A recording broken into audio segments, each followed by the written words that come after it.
Samantala, suportado ng National Police Commission o NAPOLCOM ang pagpapalawig sa termino ng mga opisyal ng Philippine National Police ng isa pang taon.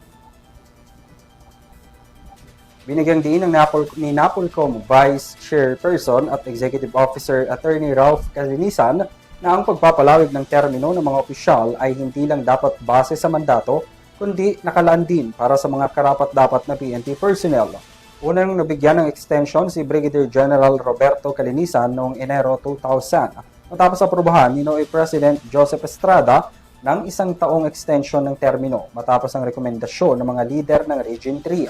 Samantala, matatandang inendorso ni Interior Secretary John Vic Remulla si Police Brigadier General Hansel Marantan noong nakaraang linggo na palawigin pa ng isang taon ang police service nito na nakatakda sanang magretiro sa July 10. Sa ilalim ng Section 39 ng Republic Act 6975, maaaring manatili sa serbisyo ng isang taon ang mga police general kung aaprubahan ng NAPOLCOM.